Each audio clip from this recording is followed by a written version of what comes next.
गौतम बुद्ध का सारा उपदेश, सारी देशना एक छोटे से शब्द में संग्रहित की जा सकती है। वह छोटा सा शब्द है स्मृति। पाली में उसी का नाम है सती,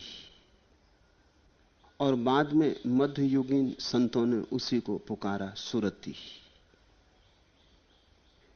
स्मृति का अर्थ मेमोरी नहीं, स्मृति का अर्थ है बोध, होश, जागकर कुछ करना, जागे जागे होना, स्मृति पूर्वक करना। राह पर चलते हैं आप तो ऐसे भी चल सकते हैं कि चलने का जरा भी होश ना हो, ऐसे ही चलते। चलना यांत्रिक है, शरीर को चलना आ गया है। दफ्तर जाते हैं, घर आते हैं, रास्ता शरीर को याद हो गया है। कब बाएं मुड़ना बाएं मुड़ जाते हैं, कब दाएं मुड़ना दाएं मुड़ जाते हैं। अपना घर आ गया तो दरवाजा खटका देते। लेकिन इस सब के लिए कोई स्मृति रखने की जरूरत नहीं होती, यंत्रवत यह सब होता है। इसके लिए होशपूर्वक करने की कोई जरूरत नहीं मालूम होती। ऐसा हमारा पूरा जीवन 99% बेहोशी से भरा हुआ है। यही बेहोशी हमारा बंधन है। इसी बेहोशी के कारण हमारा बहुत बड़ा चैतन्य का हिस्सा अंधेरे में डूबा है। जैसे पत्थर डूबा हो पानी में और जरा सा टुकड़ा ऊपर उभरा हुआ दिखाई पड़ता हो, बड़ी चट्टान नीचे छिपी हो। ऐसा हमारा बड़ा मन तो अंधेरे में छिपा है, छोटा सा टुकड़ा ऊपर उभरा है। जिसे हम अपना मन कहते हैं वो बहुत छोटा सा हिस्सा है, और जिसे हम पहचानते भी नहीं, हमारा ही मन, वो बहुत बड़ा हिस्सा है। फ्रायड उसे ही अचेतन मन कहता है।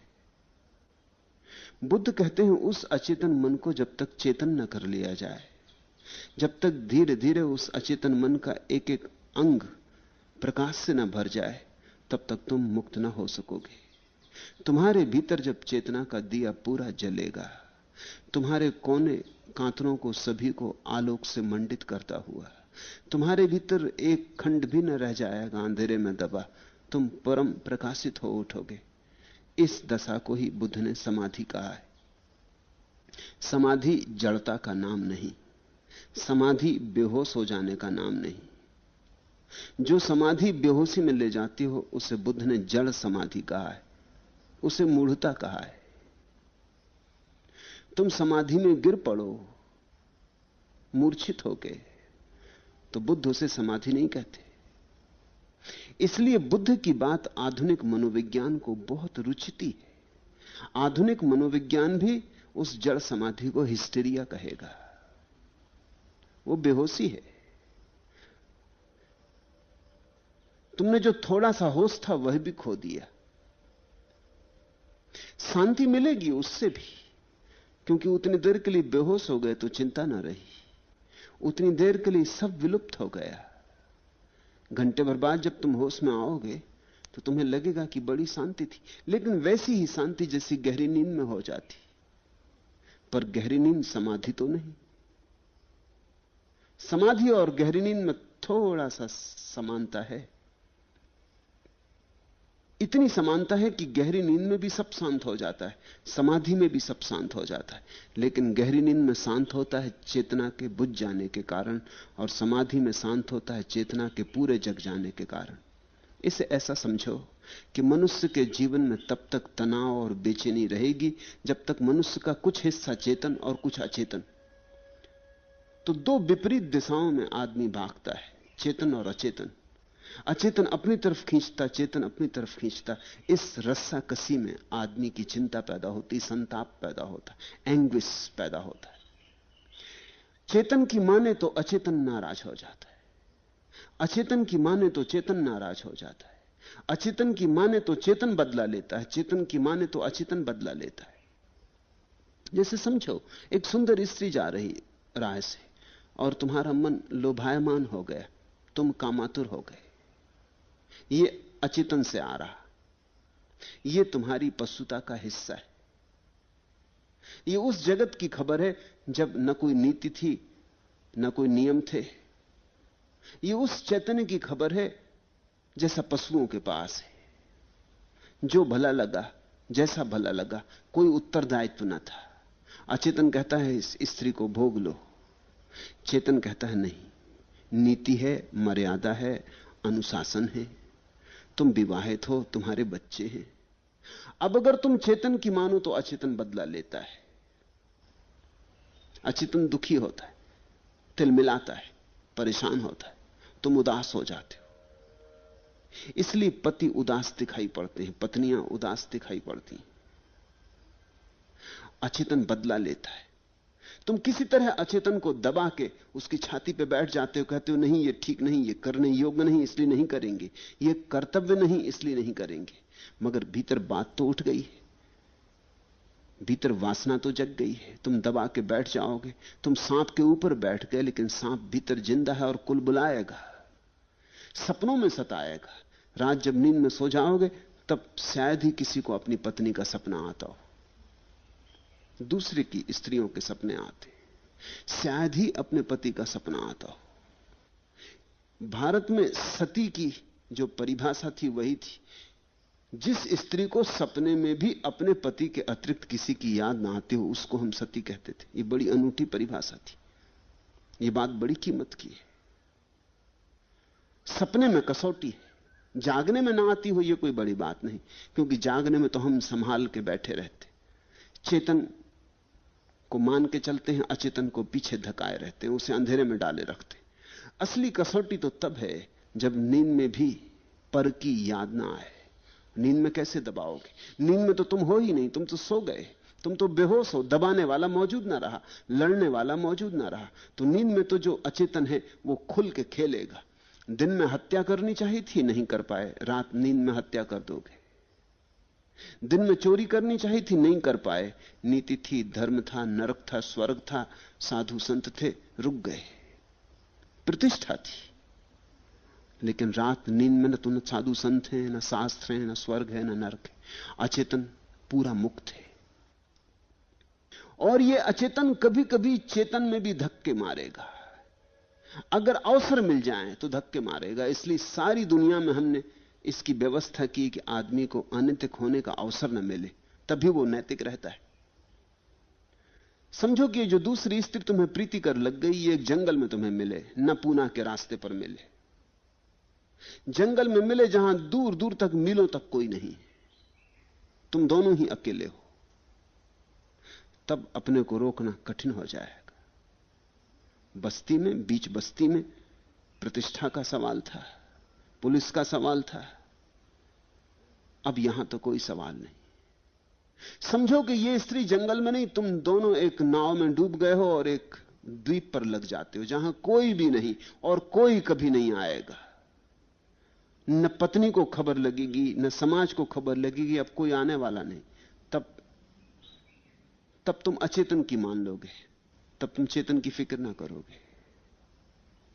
इसलिए कानून, पुलिस और राज्य इसी की फिक्र करता है कि अवसर कम से कम मिले। पश्चिम में जब से स्त्रियों ने दफ्तरों में काम शुरू किया, कारखानों में काम शुरू किया, तब से परिवार उजड़ने लगा, क्योंकि स्त्री और पुरुषों के करीब आने के ज्यादा अवसर हो गए।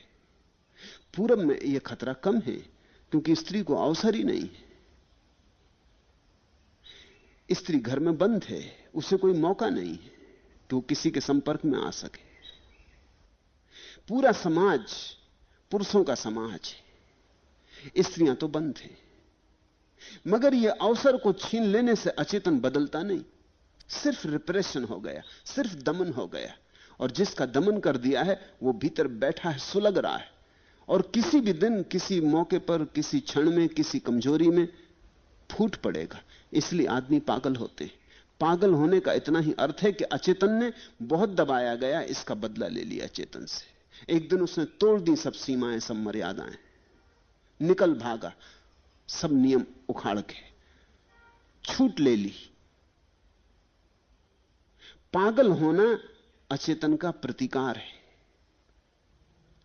अगर तुम चेतन की मानो तो अचेतन प्रतिकार लेता है, अगर तुम अचेतन की मानो तो मुसीबत में पड़ते हो, जेल जाना पड़े, पिटाई हो, प्रतिष्ठा खो जाए, पत्नी नाराज हो जाए, बच्चे बर्बाद हो जाएं। चेतन की मानो तो बड़े कष्ट है, अचेतन की मानो तो उससे भी बड़े कष्ट है। इसलिए दंड है। दंड इसलिए है ताकि दो कष्टों के बीच तुम्हें चुनना पड़े। तो जो छोटा कष्ट हो उसी को हम चुन लेते हैं। छोटा कष्ट यही है कि चेतन की मान लो, अचेतन की इंकार कर दो, यही छोटा कष्ट है। इसलिए सारी नैतिक व्यवस्थाएं बड़े बड़े दंड की व्यवस्था करती हैं। हजारों साल नरक में सड़ाए जाओगे, अंगारों में सेके जाओगे, जलते कढ़ाओं में डाले जाओगे, और न मालूम कितने काल तक पीड़ा भोगनी पड़ेगी एक जरा सी बात के लिए कि एक दूसरी स्त्री की तरफ काम वासना की दृष्टि से देख लिया, कि दूसरे के धन को अपना बनाने की चोरी की वासना उठ गई। और अदालतें हैं और कानून है, वो सब तैयार बैठे कि तुम मानो अचेतन की और तुम्हें दंड दें। वो सब चेतन की सेवा में लगे। ये मनुष्य की स्थिति है। इस स्थिति में हर हालत में द्वंद्व है। तुम कुछ भी करो तुम दुख पाओगे। इस स्थिति में सुख हो नहीं सकता। तो सुख के दो ही उपाय हैं। फिर एक उपाय यह है कि चेतन को भी अचेतन कर दो तो तुम्हारे भीतर एक रास्ता आ जाए। यही आदमी शराब पी के करता है, या एलएसडी, या मारिजुआना, या गांजा, या भंग। यही आदमी नशा करके करता है। नशे का इतना ही अर्थ है कि वो जो चेतन मन है उसको नशे में डुबा दो तो पूरा अचेतन हो गया। एक अंधेरी रात फैल गई। इसलिए अगर कोई नशे में कोई जुर्म कर ले तो अदालत भी उसको कम सजा देती है। वो कहती है इसका चेतन तो होश में था ही नहीं। एक शराबी तुम्हें गाली दे दे तो तुम उतने नाराज नहीं होते जितना वही आदमी बिना शराब पिए गाली दे तो तुम नाराज हो जाते हो। एक शराबी तुम्हें धक्का मार दे तो तुम कहते हो शराबी है। गैर शराबी धक्का मार दे वही आदमी तो तुम लड़ने को तैयार हो जाते हो। क्या फर्क करते हो तुम शराबी में गैर शराबी में? अगर अदालत में यह तय हो जाए कि आदमी शराब पिए हुए था इसलिए इसने हत्या कर दी तो उसको दंड बहुत कम मिलेगा। अदालत में तय हो जाए कि आदमी पागल है इसलिए इसने हत्या कर दी तो दंड मिलेगा। दंड मिलेगा ही नहीं, क्योंकि इसका चेतन तो था ही नहीं। दंड किसको देना? ये तो पूरी अंधेरी रात था। ये तो पूरा पशु जैसा हो गया था। इसलिए शराब पीने में, नशे में वही काम हो रहा है जो समाधि में होता है, विपरीत दिशा में हो रहा है। समाधि में हम अचेतन को चेतन बना लेते हैं और एक रस हो जाते हैं, और शराब में हम चेतन को अचेतन बना लेते हैं और एक रस हो जाते हैं। एक रास्ता में सुख है। इसे तुम गांठ बांध के रख लो। एक रास्ता में सुख है। जब तुम एक हो जाते हो तो तुम सुखी, जब तक तुम दो हो तब तक तुम दुखी। भीतर जो द्वंद्व है वो दुख को पैदा करता है, घर्षण होता है। जब तुम भीतर बिल्कुल एक हो जाते हो, समरस, एक लयबद्धता हो जाती, तुम्हारे भीतर कोई द्वंद्व नहीं होता, अद्वंद की अवस्था होती, तुम निर्द्वंद होते हो, अद्वैत होते हो, बस वहीं सुख है।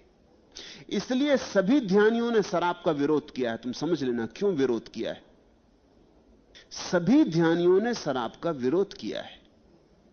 कारण यह नहीं है कि शराब में कोई खराबी है, कारण यह है कि शराबी कभी ध्यान नहीं हो पाएगा, क्योंकि उसने तो ध्यान का सब्स्टिट्यूट चुन लिया। ध्यान में भी एक रास्ता होती है, शराब में भी एक रास्ता होती है। तो जो शराब पी के एक रास्ता को पाने लगा, सस्ती एक रास्ता मिल गई, जाके एक बोतल पी डाली, इतने सस्ते में मिल गई। ध्यान तो वर्षों के श्रम से मिलेगा। ध्यान के लिए तो बड़ी कीमत चुकानी पड़ेगी। ध्यान के लिए तो बड़ा संघर्षण करना होगा। इंच इंच बढ़ेगा, बूंद बूंद बढ़ेगा, और इतना सस्ता मिलता नहीं।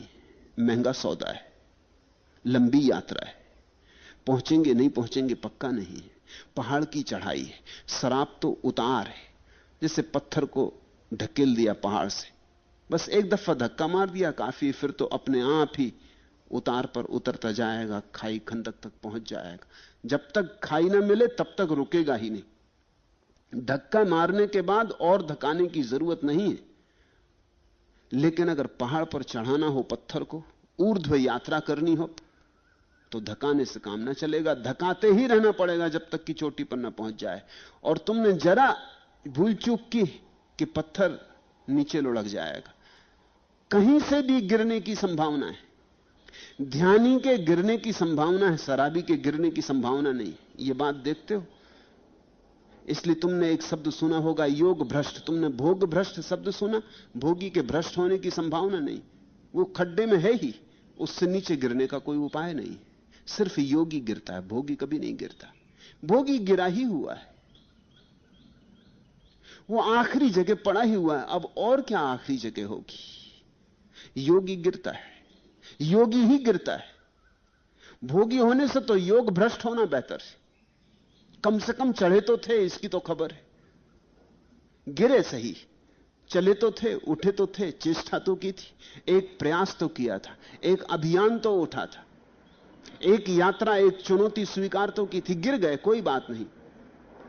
1000 बार गिरो मगर उठ उठ के चलते रहना। शराब का ध्यानियों ने विरोध किया है क्योंकि शराब परिपूरक है। यह सस्ते में ध्यान की भ्रांति करवा देती है। ध्यानी को भी तुम शराब जैसी मस्ती में डूबा हुआ पाओगे, और शराबी में भी तुम्हें ध्यान की थोड़ी सी गंध मिलेगी, रस मुक्त। फर्क इतना ही होगा, शराबी बेहोश है, ध्यानी होश में। शराबी ने अपनी स्मृति खो दी और ध्यानी ने अपनी स्मृति पूरी जगा ली। मनुष्य बीच में, मनुष्य द्वंद में। मनुष्य आधा अचेतन है, आधा चेतन है।